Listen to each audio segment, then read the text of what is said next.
नमस्कार मंडळी, स्वागत तुमचं आजच्या व्लॉगमध्ये. दोस्तों आता टाइम झाला आहे, सकाळीचे वाजून राहिले आहे 6:30. आणि दोस्तों सोन्याला ना बादशाला पाहून घ्या. सोने हमेशा बसूनच राहते आणि बादशाह उभाच राहते. आणि आता सूर्य देऊन राहिला, तर जय हो सूर्य देवता. तो दोस्तों अभी टाइम हो रहा है 3 बज रहे हैं और आज मैं कहीं गया नहीं। टेंशन में हूँ क्योंकि मेरे वीडियो पर अभी व्यूज़ ही नहीं आ रहे, पता नहीं क्यों। तो और मुझे 4 साल हो गए वीडियो डाल रहा हूँ तो, और कमाई भी नहीं हो रही दोस्तों। ऐसा लग रहा है कि अभी यूट्यूब छोड़ ही दूँ और अपने काम धंधे में लग जाऊँ। दोस्तों आज दिन भर यही सोचता रहा कि यूट्यूब करूँ या जॉब करूँ, क्योंकि यूट्यूब से कुछ भी कमाई नहीं हो रही दोस्तों, मोनेटाइज चैनल होने के बावजूद भी, क्योंकि व्यूज़ ही नहीं आ रहे। यूट्यूब भी क्या करेगा, यूट्यूब भी व्यूज़ के पैसे देता है। जब वीडियो पे व्यूज़ आएंगे तब वो जाके पैसे देगा। तो अभी तक 4 महीने हो गए मेरे यूट्यूब चैनल पर सिर्फ $2 बने दोस्तों। $2 से क्या होगा। इससे अच्छा अगर महीना भर में काम कर लेता किसी कंपनी में तो 10,000 भी मिल जाते, 10-12 हज़ार भी मिल जाते दोस्तों। अब आदत लग गई है ना वीडियो बनाने की, ब्लॉग बनाने की, तो वो भी कंटिन्यू रखना पड़ता है। बस आप लोग सपोर्ट कीजिए दोस्तों। तो दोस्त आता आलो मी वावरामध्ये घुमत फिरत, कारण की 2 दिवस झाले फवारा मारला. तर आलो ना तर वावरामध्ये डबल मारला होता का फवारा, सिंगल डबल मारला का आणि एका दिवशी फवारा. म्हणून मी काही आलो नाही आणि टाईम काय भेटला नाही मला. आली इकडे तिकडे घुमलो मी.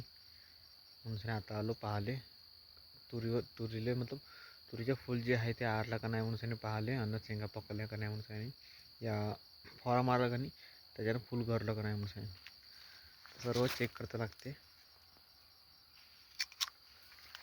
आणि दुसरा आज मला सांग नाही का, मग सोबती नाही आलो. सोबती गेला आहे शिंदेवानी, तर मंडई आहे का नाही म्हणून आज एकटं चाललो, जाम खाली गेलतो.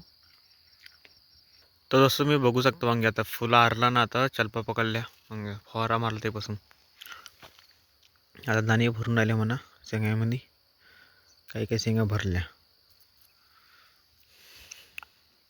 दोस्त मी ना पोपटीले बी फवारा मारला होता, पण पोपटीले फुल आता पकडणं धीरे धीरे सुरू झालं म्हणा. जस्ट आत्ता सुरू झालं फुल, हे बघा आता फुल पकडणं सुरू झालं. आता लागन आता पोपटीच्या शेंगा.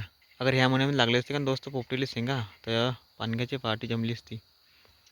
पण का करत शेंगात ना लागल्या तर कायची पार्टी होईन मग, वांग्याची भाजी ना तुरीच्या शेंगा. तो दोस्त आता सूर्यास्त होऊन राहिला ना, आता वाराच्या बाहेर निघून जातो. आता दोस्त थंडीच्या समयामध्ये 9-10 वाजेपर्यंत घुमू शकते, त्यानंतर नाही कुठे जाऊ शकत, नाही गाडीवर जाऊ शकत. आणि उन्हाळ्याचं पूर रात्री काढून का नाही घुमता फिरता तरी काही फरक नाही पडत. पण हिवाळ्याचं अलगच काम आहे. हिवाळ्यात जास्त घुमता बी नाही, थंडीनं पुरं अकडून जाते, हातपाय अकडून जाते पुरे.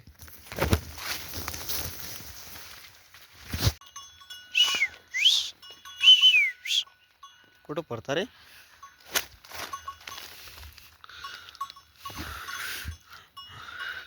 कोंड्यावर झोपली भोसडीची. हो हे सारं जास्त छत्र आहे डेबर.